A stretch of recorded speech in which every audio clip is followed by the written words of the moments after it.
Lo Stato deve fare lo Stato, i comuni devono fare i comuni. Noi ci siamo, chiediamo semplicemente di essere ascoltati, abbiamo delle istanze, abbiamo delle proposte, abbiamo delle preoccupazioni, non chiediamo tanto, chiediamo mezz'ora di tempo al Presidente del Consiglio Conte per ascoltare quelle che sono le istanze dei sindaci veneti. Fronte comune dei sindaci dei capoluoghi di provincia del Veneto, da Belluno a Rovigo, da destra a sinistra, la voce è una sola ed è decisamente preoccupata. Nel mirino il decreto rilancio, quello che doveva essere il decreto maggio e prima ancora l'aprile, una manovra da 55 miliardi ma che secondo i primi cittadini non fornisce strumenti e risorse sufficienti ai municipi. Leggi quindi servizi essenziali, asili e case di riposo, ma non solo, l'elenco è infinito. Noi continuiamo a mantenere uno spirito collaborativo e propositivo, però dobbiamo essere ascoltati. Anche questa mattina con i sindaci delle città capoluogo ci siamo confrontati, non è una questione politica, abbiamo fatto un fronte comune veneto che mette al centro le esigenze dei cittadini, dalla cultura allo sport, al lavoro,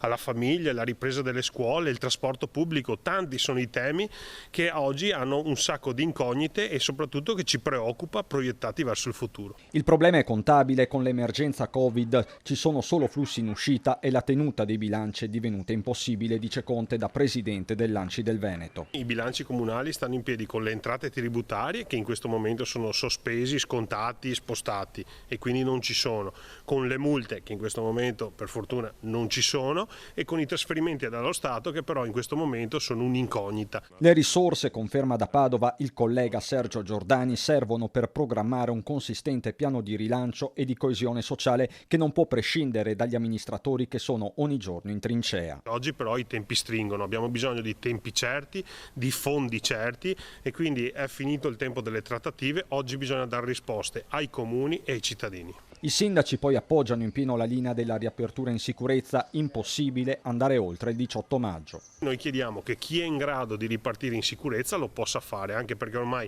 siamo arrivati a quasi 3 mesi di chiusura delle attività commerciali, credo che il sacrificio che stiamo chiedendo a certe fasce di cittadinanza è davvero un po' troppo.